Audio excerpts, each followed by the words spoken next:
The Nican Mopohua. Part 3, verses 88 to 142. Juan Diego tries to avoid Our Lady. In this segment, we witness Juan Diego's heartfelt devotion as he faces both personal trials and divine tasks. Meanwhile, Juan Diego met with the Virgin again and relayed the bishop's request for a sign.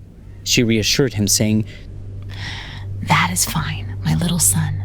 Come back here tomorrow, and I will give you the sign he has asked for. With it, he will believe, and all doubts will be erased. Be at peace, my son. Your efforts and struggles on my behalf will not go unrewarded."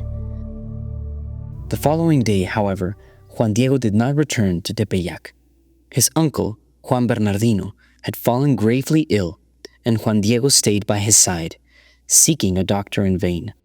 As night fell, his uncle asked him to go to Tlatelolco at first light to bring a priest for his final confession. On Tuesday, before dawn, Juan Diego set out. As he approached the hill of Tepeyac, he decided to take a different route, avoiding the path where he had encountered the Virgin before. He thought, "If I go this way, perhaps the noble lady will not see me and stop me, for I must first bring help to my uncle."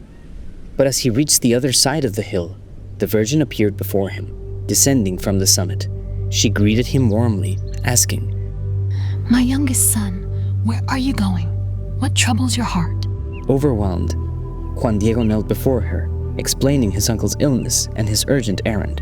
"Forgive me, my little girl, my lady," he said. "I will return after I have brought the priest, but I must go quickly now, as my uncle awaits him." The merciful Virgin smiled and replied, "Listen, my son. Do not let this illness or any other trouble disturb your heart. Am I not here, I who have the honor to be your mother? Are you not under my protection in the crossing of my arms? Do not fear. Your uncle will not die. He is already healed." At that moment, Juan Diego felt immense peace and comfort. His fear vanished, and he begged the Virgin to send him to the bishop with the sign she had promised. The Queen of Heaven then instructed him to go to the top of the small hill where he had previously seen her. She said, "Go up, my youngest son, to the top of the hill where you saw me before and I told you what to do. There, you will see various kinds of flowers spread out.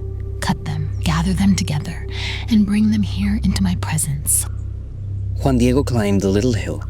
When he reached the top, he was astonished to find so many flowers in bloom, their petals open and vibrant.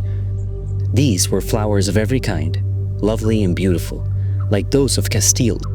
Despite it being the harshest season of frost, the flowers emitted a delicate fragrance, like precious pearls covered in the night's dew. Without hesitation, he began cutting them, gathering them into the hollow of his tilma. It was remarkable because the top of the hill was not a place where flowers could grow. It was rocky, with burrs, thorny plants, wild prickly pear, and mesquite bushes. Even in more favorable conditions, only sparse grass would grow there.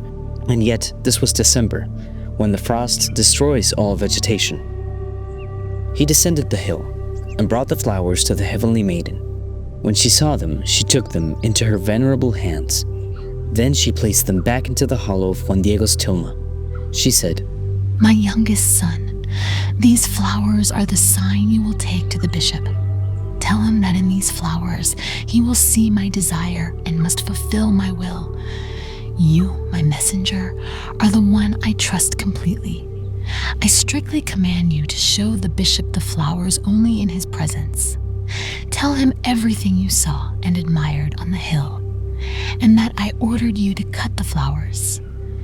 Convince the bishop so he will carry out his responsibility and build my sacred little house." With her instructions, Juan Diego set off on the highway, heading straight for Mexico City.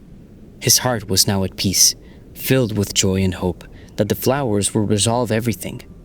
Along the way, he was careful to protect the flowers in the hollow of his tilma, ensuring that he wouldn't lose any of them. As he walked, he enjoyed their exquisite fragrance.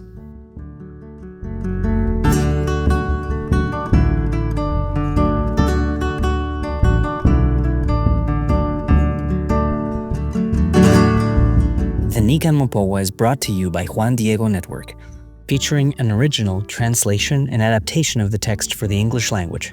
Thank you for listening.